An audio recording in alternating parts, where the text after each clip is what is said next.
Hello tout le monde, j'espère que vous allez bien. Je suis super contente de vous retrouver dans un nouvel épisode des Vlogmas.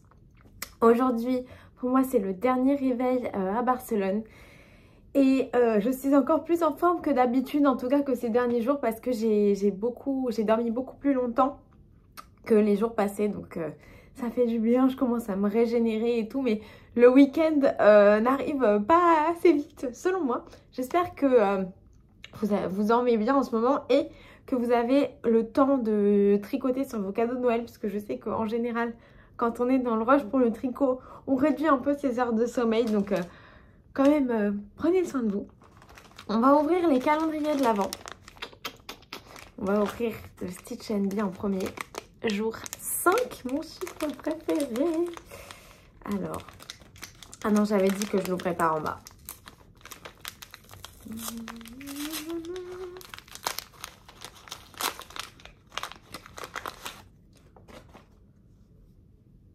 C'est pas la même couleur qu'on a eu au premier jour, ça. Alors, c'est toujours très joli. Peut-être que c'est fait exprès pour mettre deux couleurs ensemble, hein. C'est probable. Ou peut-être que c'est pas la même couleur, mais qu'elle est juste très proche. Ce qui serait totalement probable parce que le calendrier, il est teint que avec 3 pigments. Mais vous voyez, on a eu quand même des couleurs différentes depuis le début. Mais c'est pour créer une harmonie et peut-être que du coup c'est une couleur qui est similaire et pas exactement la même. Comme je suis pas chez moi, je peux pas la comparer avec l'autre, mais on verra quand on rentre. Ça reste très joli néanmoins, très joli. Et ensuite, bulbe bizarre, mon pronostic.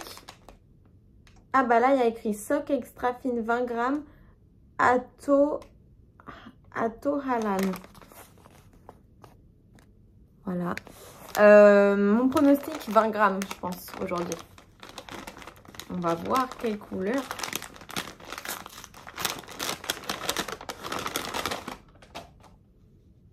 Ça pète, hein. Ça pète, ça pète. Franchement, on est extrêmement dans les bleus. Bon, après, Reine des Neiges, je ne m'attendais à rien d'autre. Mais celui-là, ça fait bien glacier, etc. hein. C'est très joli ce qu'on a eu aujourd'hui. L'année 2025, elle va être très bleue pour moi, puisque d'habitude, je porte pas spécialement de bleu. Je suis pas à fond dans le bleu. D'ailleurs, récemment, là, depuis ces derniers jours où j'avais un pull un peu... on a des gens qui m'attendent, mais moi, je veux pas venir. J'avais un pull bleu marine et je trouve qu'il faut que je me fasse des pulls bleu marine. Ça tombe bien parce que j'avais acheté une quantité pull chez Arco Iris pour me faire un pull bleu marine, parce que je trouve que j'aime bien cette couleur sur moi et tout. Bon là c'est pas du tout bleu marine, mais je vous disais du coup que je ne porte pas assez de bleu et qu'en vrai j'aime bien. Donc je suis très contente. Voilà, c'est parti, je vais répondre à un message et il faut que je fasse ma valise. Hier j'ai beaucoup de chance puisque du coup j'ai pu laisser tous mes écheveaux sauf ceux du calendrier de l'Avent dans la valise de mon chef. Donc comme ça j'ai plus de place dans la valise, donc ça c'est cool et heureusement, je sais pas comment j'aurais fait autrement. Et c'est parti pour une nouvelle journée. Alors, c'est un cœur de poulet. Pof, pof, ça me dit rien. Mais apparemment, pour Cupidon, ça a l'air plutôt bon. Donc, je vais lui ouvrir sa petite boîte.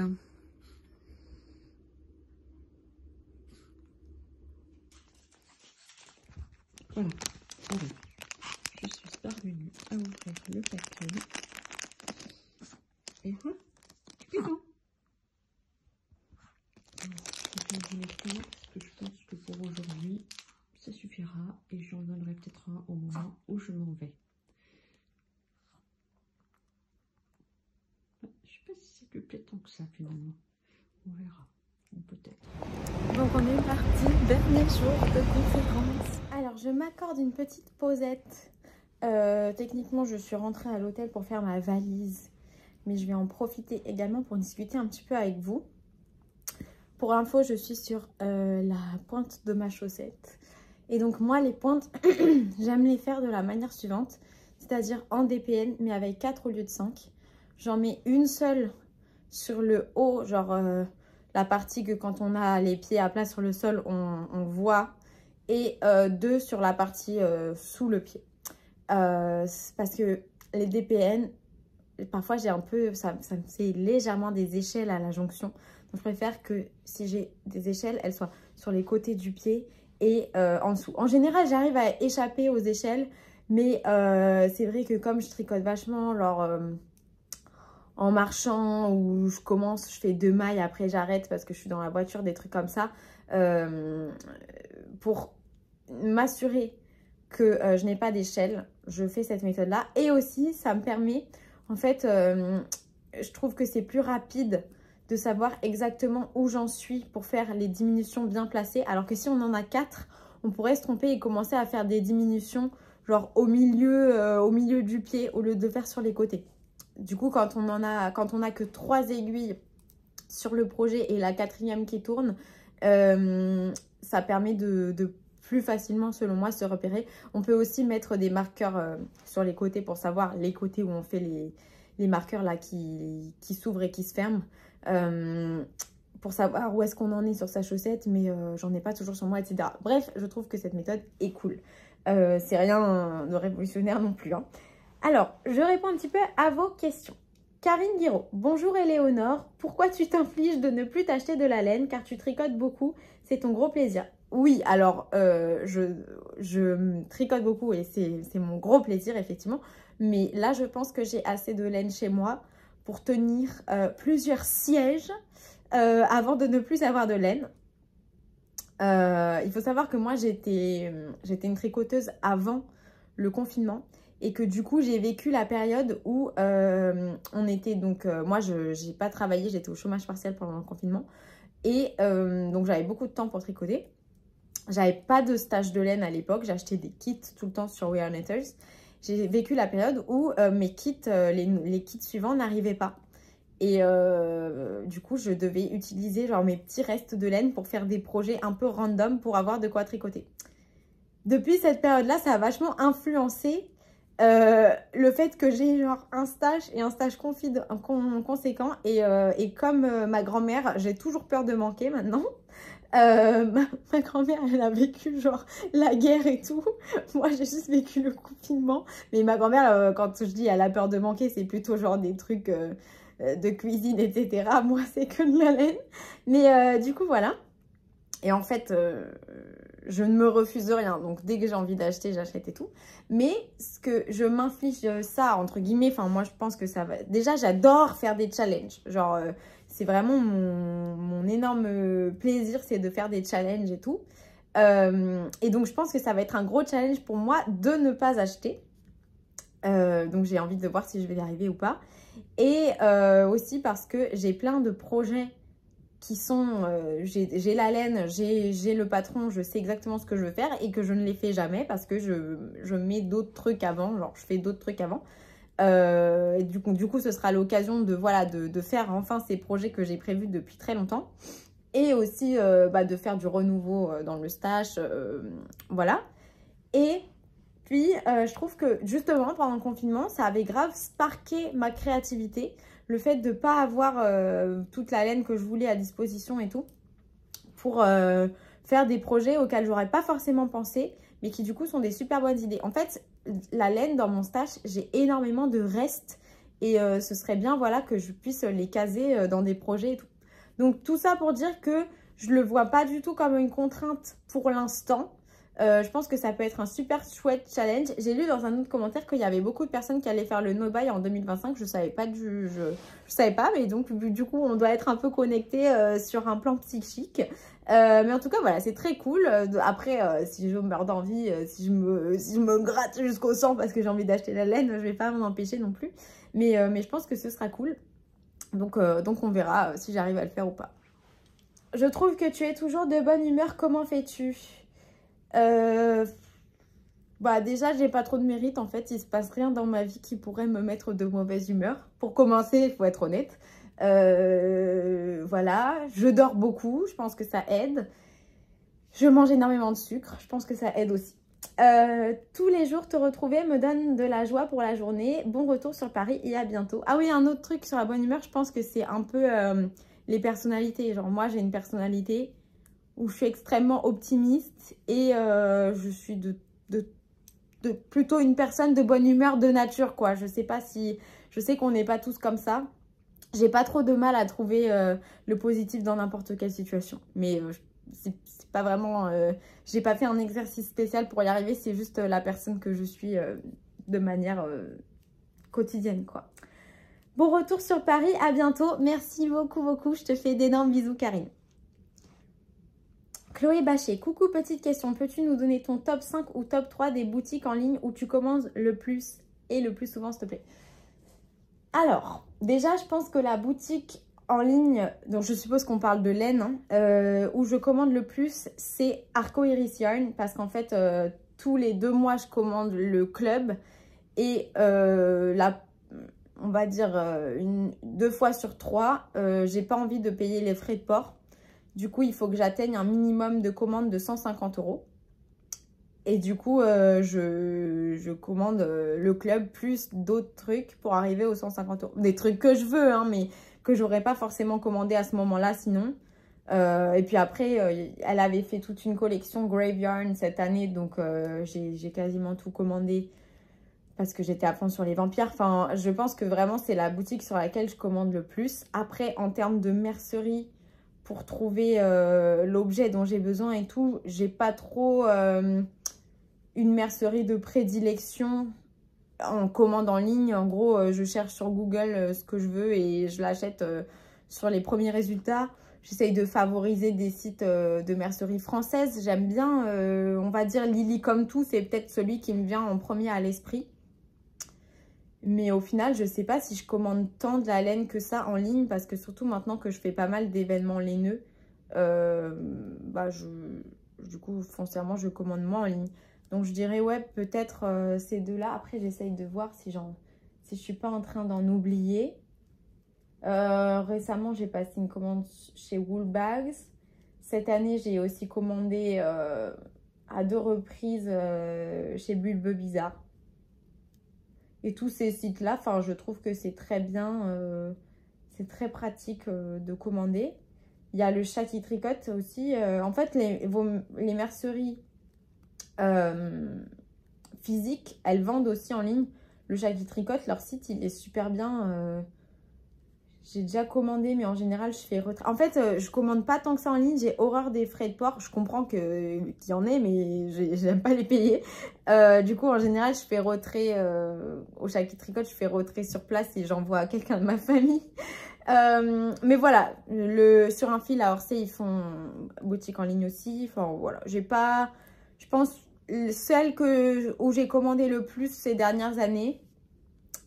mis à part We Are Knitters où je commandais religieusement avant, c'est vraiment, ouais, Arco Iris et Lily comme tout.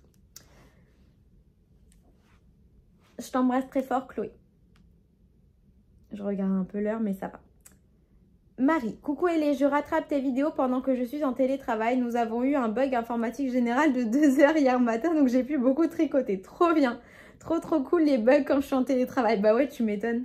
Wilmington pour One Tree Hill. Ouais, notamment pour ça. Et puis j'ai entendu par plein d'Américains que c'était super bien. Notamment quand on était à Mystic Falls. Il y avait le gars qui a fait la doublure dans Vampire Diaries de Damon, Stefan et tout ça. Qui a fait aussi la doublure de Lucas Scott dans One Tree Hill. Et en fait, l'acteur, le doubleur, il habite à Wilmington. Et il n'arrêtait pas de dire que c'était super bien. Donc, ça m'a donné encore plus envie d'y aller. Moi aussi, j'aimerais beaucoup aller visiter, comme tu as fait pour Vampire Diaries, Kessera.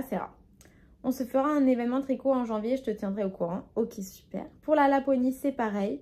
J'irai un jour. Je vais me renseigner pour toi auprès de ma belle-sœur. Elle est pilote, tricoteuse pilote. Trop bien! Elle peut sûrement me donner des adresses d'organisateurs de voyage là-bas. Je te tiens informée.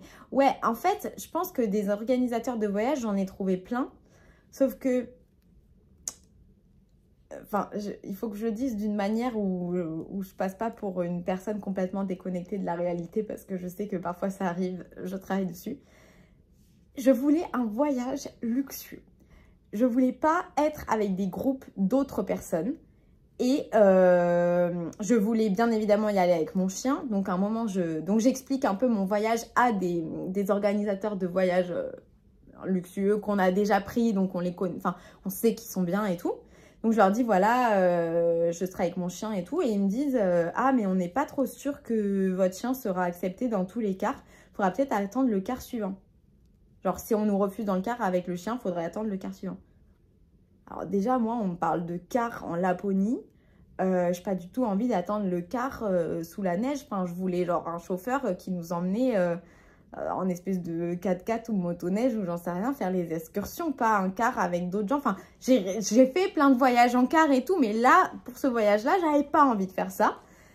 Du coup, ouais, enfin, tout était un peu comme ça. Tout le temps, on aurait été en groupe et tout. Après, si ta belle-sœur, elle a des bons plans, enfin des contacts qui sont peut-être mieux que ceux que j'ai, hein, c'est très probable. Moi, j'ai une question pour ta belle-sœur qui n'a rien à voir. Est-ce qu'elle pilote est-ce que quand c'est pas elle qui pilote, elle tricote? Moi, c'est ça qui m'intéresse plus. Hier, je suis allée chercher un de mes auto-cadeaux de Noël, ma machine à coudre baptisée Barbie. Trop bien. Ah, est-ce que c'est la Singère rose, là? Trop bien, of course. Plein de gros bisous. Je te fais d'énormes bisous. J'espère que tu vas... Du coup, tu l'utilises dès maintenant ou tu attends Noël pour l'ouvrir? J'espère que tu vas bien coudre. Alors, Talbot Cécile. Hello, je réponds à 2 questions que tu poses. Concernant les pubs sur YouTube, la présence de pubs dépend si tu as laissé la pub activée. Mais en revanche, la quantité de pubs dépend de l'heure à laquelle la personne regarde. Ah, super intéressant, je ne savais pas du tout. En gros, aux heures de pointe où tout le monde regarde, le site rajoute plus de pubs. Ok, c'est comme la télé. On ne voit pas non plus tous les mêmes pubs, ça peut être ciblé soit selon le contenu de la chaîne, soit selon le profil du compte Google de la personne qui regarde. Autres vidéos regardées, etc. Oui, c'est vrai. Alors, il y a aussi la localisation. Visiblement, moi, mon téléphone me suit, puisque là, j'ai des pubs en espagnol. Ensuite, concernant... en tout cas, merci beaucoup pour cette première réponse très intéressante. Ensuite, concernant Artemis Yarns, pour faire une commande personnalisée, il suffit de lui envoyer un mail. Une fois que c'est éteint, elle crée le produit sur son site et te donne le lien pour le trouver. Ah, je vais faire ça. Je vais faire ça pour The Witcher. Merci infiniment pour toutes ces informations. J'aime beaucoup partager ma vie sur les réseaux pour plein de raisons, pas que celle-là, mais aussi parce que très souvent, vous me donnez des super idées, des super plans. Vous répondez à mes questions. Enfin, moi, j'espère de temps en temps vous aider. Après, je me voile pas la face. Je sais que mon contenu, il est plus divertissant que informatif. Mais je suis super contente que vous puissiez m'aider comme ça. Enfin, vraiment, merci beaucoup. C'est super gentil. Merci beaucoup, Cécile. Alors, Sylvie M.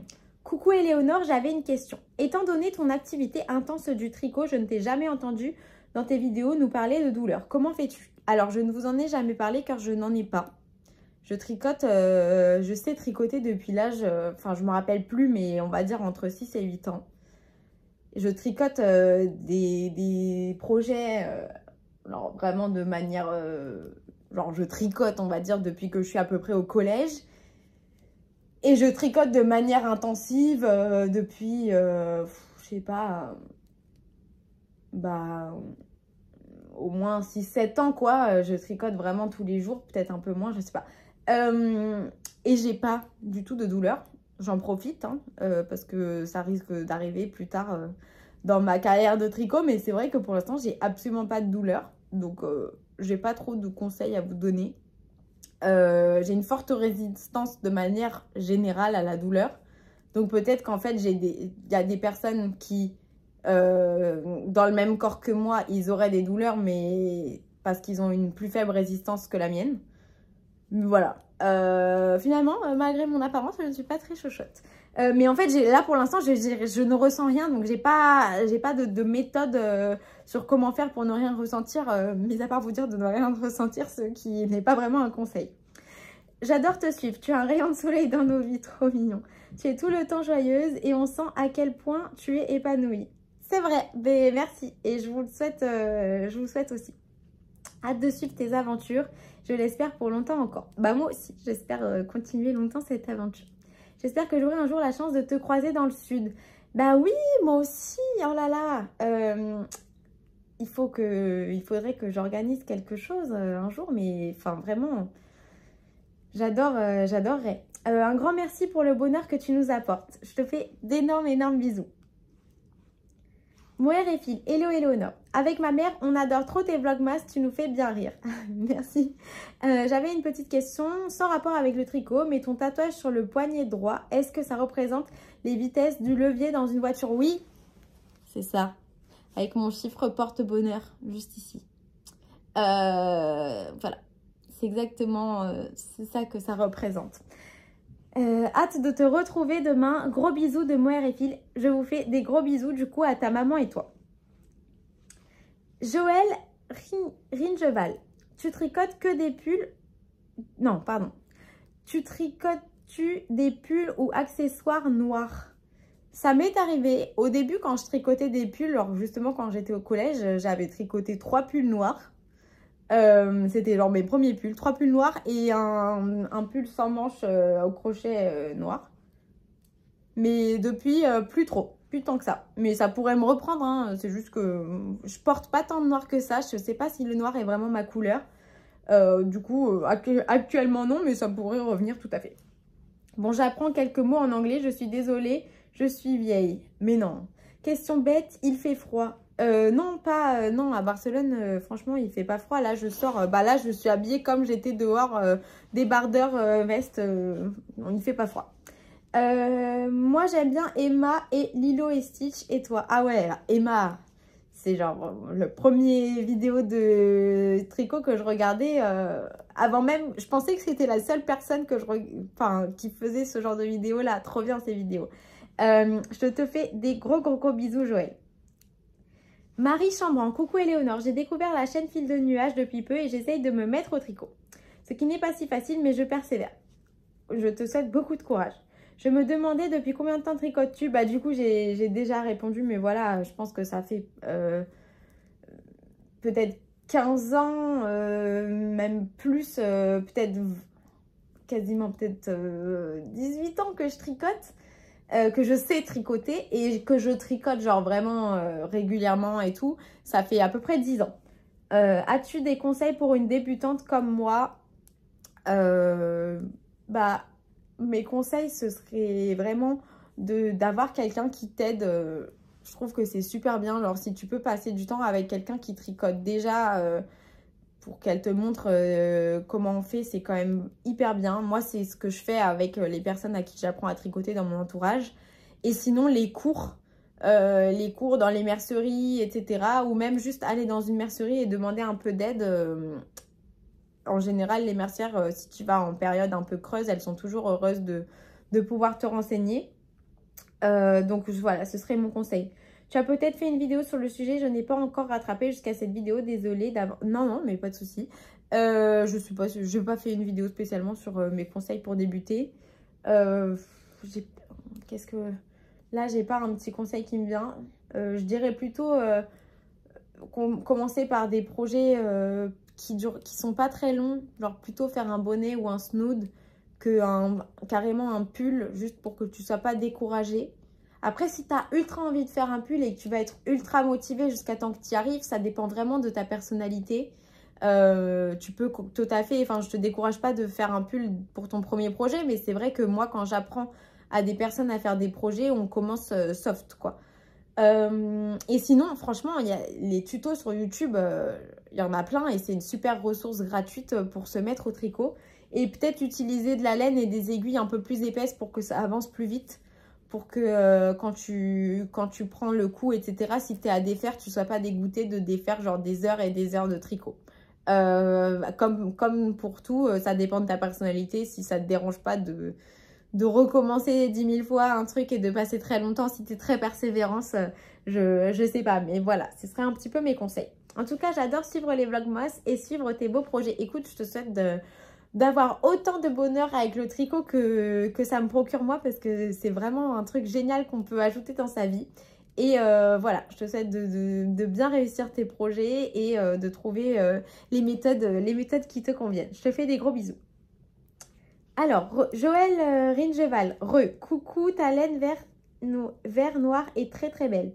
Tu as bien fait de prendre la couleur claire, je préfère le premier magasin. Moi aussi, en termes d'ambiance, le monsieur était vraiment super sympa. J'ai une toute petite retraite, mais j'aime les belles choses et les arts. Je ne suis pas dans mon élément. Comme c'est beau le restaurant. Eh bien écoute, je suis contente de t'emmener avec moi. Comme tu tricotes des chaussettes par le haut, peux-tu m'indiquer un tuto simple pour fermer la pointe? Merci. Je suis désolée. En fait, j'ai pas de tuto en tête. Moi, je regarde pas trop des tutos sur YouTube, donc je suis pas la meilleure personne pour informer ça. Je sais, si vous pouvez du coup aider Joël, dans l'épisode 3, elle a écrit 2 commentaires. Bah, c'est celui qui commence par coucou, ta laine vert et noir, pour conseiller votre tuto préféré pour fermer la pointe. Et sinon, moi, quand je serai au moment de fermer la pointe, peut-être que ça va arriver dans cet épisode. Si je suis pas genre dans l'avion, parce que je vais pas filmer un tuto tricot dans l'avion, ça se fait pas quand même. Je te montrerai, mais je suis un peu nulle en tuto, donc peut-être que vous avez des meilleurs renseignements à donner à Joël. Ce serait super sympa si vous pouvez répondre à son commentaire. En tout cas, je te fais des super gros bisous, Joël. Joséphie. Merci pour cette découverte du magasin de laine de Barcelone. Tu nous emmènes en voyage et c'est bien agréable. J'aime beaucoup les coloris de laine que ton cousin t'a rapporté d'Écosse et ton col va être bien joli. Peux-tu me dire si ce fil est doux et ne piquera pas au niveau du cou? Honnêtement, je pense que c'est pas ultra doux. Attends, je teste un petit peu. Alors, je sais pas. Parce que pour l'instant, avec ce fil-là, j'ai fait que des mitaines. Et les mitaines, je les porte. Et donc, au niveau, je pense que ce niveau-là du bras, il est un peu sensible. Je sais pas si je suis très sensible à la laine, à la laine qui pique. Parce qu'au final, j'en tricote pas tellement. Je tricote beaucoup de la superwash. Mais, enfin, là, il me donne pas cette impression. Faudra que je te dise, genre, une fois que je l'aurai porté. Ou peut-être cette nuit, je peux dormir comme ça. Non, je vais pas. J'arrive chez moi, je vais pas commencer à faire des âneries. Mais pour l'instant, il n'est pas spécialement ultra doux. Mais juste si je fais juste ça, ça a l'air d'aller. Hein. Je te confirmerai ça. J'ai l'intention de l'emmener bien évidemment au Canada. Oh là là, hier à la soirée, je parlais avec un de mes clients. Bah, c'est la compagnie qu'on va prendre pour aller au Canada. Alors, non, malheureusement, je n'ai pas de réduction à travers mon travail. Mais bon, je suis très contente de partir et de tester leurs produits, etc. Et du coup, forcément, il est allé énormément de fois à Montréal et tout, puisque c'est leur base. Et il me donnait tellement envie d'y aller. Il m'a dit qu'il sentait que je pouvais totalement conduire sur place. Donc, on verra. Je ne l'ai pas encore dit à Chloé, il faudra que je lui dise. Mais donc on verra. Mais du coup c'était cool de lui parler pour qu'il me raconte un peu. Et pour en revenir à la laine, bah du coup je la porterai sur place, donc je pourrais peut-être mieux te dire, mais pour l'instant ça me donne pas cette impression qu'elle va trop me gratter. Il est beau mon projet, je suis super contente. D'ailleurs j'ai vu là, si vous suivez Fair Isle with Marie sur Instagram, il y a un monsieur qui allait faire le stage chez elle et qui après a fait genre le même modèle que moi. Alors j'ai pas très bien compris s'il l'avait fait au tricot ou au tricot aux aiguilles ou au tricot à la machine. En tout cas, il a fait le même projet que je suis en train de faire. Mais du coup, moi, pour rappel, ce projet-là, en fait, il devrait être 2 fois plus large que ça. Moi, je l'ai refermé sur lui-même pour le tricoter en rond. Ça va faire un tube. Ça va faire genre une infinite scarf. Lui, je pense qu'il l'a fait en aller-retour. Donc, il est plus large. Mais sinon, c'est les mêmes motifs, etc. Et il est beau, son projet. Il est bleu et orange. Il est magnifique. Sur ce, je vais par contre cette fois-ci vraiment faire la valise parce que j'ai justement rendez-vous avec le client. Je pense que je peux vous dire, en fait, c'est Air Transat, une compagnie qui va à Montréal tout à l'heure. Donc, je vais faire ma valise pour pas arriver en retard en rendez-vous. C'est parti! Alors, l'année prochaine, la conférence aura lieu à Amsterdam. Autant vous dire, la première chose que j'ai pensé quand on est arrivé là et que j'ai vu ça, c'était Stephen and Penelope. J'espère que j'irai. Profite des derniers petits rayons de soleil avant de rentrer. En route pour l'aéroport et j'ai terminé ma chaussette. Vraiment le gratis. Ça c'est un aéroport intéressant.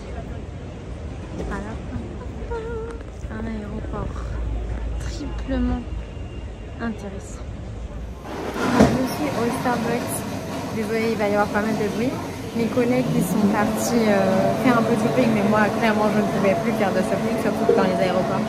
Il n'y a pas de boutique qui pourrait m'intéresser, de boutique de laine. J'ai rattrapé mon retard sur le projet de l'avant. Et c'est super mignon. Et du coup là je vais faire ma section du jour. Mon popcorn il est assorti à mes bouchons. C'est le caramel? Non, c'était au sel. Encore une fois un magasin Lego dans l'aéroport. Je ne comprends pas car si on fait des Lego dans l'avion, on va perdre des pièces. Une mercerise aurait-tu recommandé. Non, en vrai, si je faisais pas du tricot autant, je me verrais grave faire des Lego. C'est un truc qui me plaît beaucoup. Enfin, dans l'idée, ça me plaît beaucoup. J'en ai fait quand j'étais petite, j'en ai pas refait depuis. Alors, pour la journée du 5 du calendrier d'Outlander, voici les chevaux que j'ai ouverts. C'est vraiment très beau comme couleur, un peu bronze. Voilà. Et donc, c'est pour représenter Craig Nadune, qui est le premier cercle de Claire à travers lequel Claire passe et se retrouve de son oncle. Voilà. Sinon, nous attendons Éléonore en faisant des petits câlins sur le canapé. Voilà.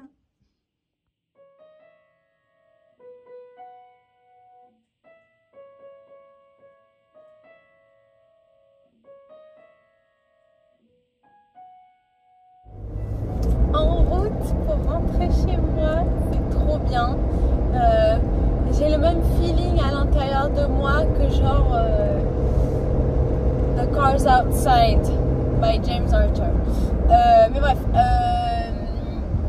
trop contente d'aller retrouver le petit Cupidon. Je suis super contente. J'aime beaucoup voyager, voir des trucs et tout. Mais je trouve que ça nous fait encore plus apprécier son chez-soi. Je suis trop contente. Je sais pas trop ce que je vous ai montré comme avancée sur mes projets, mais je vais vous le dire. Je suis à jour de mon projet du calendrier de l'Avent. Et au niveau des chaussettes, j'ai terminé, sauf le grafting, la première. Et j'ai terminé quasiment tout le jacquard. Genre j'ai fait le homard entier de la deuxième. Donc voilà, je suis très contente. Du coup, je garde le grafting en attente pour pouvoir vous filmer un mini tuto, genre vraiment un truc vite fait, mais pas aujourd'hui, ni peut-être demain, on verra plutôt le week-end. Et sinon, la deuxième chaussette, je vais continuer de l'avancer. Ça va être mon projet de balade à présent, mais voilà, je suis très contente. Lui, il avance pas, il sait pas que moi, j'ai envie de retrouver mon petit Cupidon. Je suis trop contente. Ils ont allumé les décos de Noël là dans mon village. C'est trop bien. Ils ont peut-être fait une petite cérémonie d'allumage. Je sais pas trop. Ils le font, mais je sais pas s'ils le font chaque année. Sinon, on sent bien qu'on est rentré en France. Hein. Il pleut, il fait très froid. Le changement de température est brutal. Mais les lumières, c'est quand même super sympa. Bon, alors j'ai récupéré le petit Cupidon. On part de chez sa mamie. Je suis donc super contente. J'ai plein de colis. Mais en fait, j'ai pas la clé de chez moi. Donc j'ai pas ma clé de boîte aux lettres. Du coup, j'utilise la clé que ma mère a de chez moi. Parce que j'avais laissé Cupidon chez ma mère. Et ma mère, elle était dans le sud et elle rentrait le soir. Donc c'est comme si je laissais Cupidon une journée de travail, mais je me suis dit si jamais il y a un problème et qu'elle n'arrive pas, son train ou j'en sais rien, j'avais laissé la clé de chez moi à Diane qui habite dans Paris mais qui serait venue secourir Cupidon s'il y avait eu quelque chose. Mais du coup là la clé elle l'a laissée dans le bureau, mais j'avais trop la flemme de monter jusqu'au bureau pour aller la chercher. Donc voilà. Et alors si vous vouliez savoir, là, j'ai fait un demi-tour un tour de la résidence parce que la résidence de ma mère, elle est en sens unique. Mais voilà, dans le temps que nous avons parlé, je suis arrivée dans mon parking souterrain. Donc nous habitons vraiment juste à côté. Cupidon n'était pas du tout dépaysé. Voilà. Sur ce, je pense que je vais vous laisser. Je vous remercie beaucoup d'avoir regardé cette vidéo et je vous dis à demain pour plus d'aventures tricot.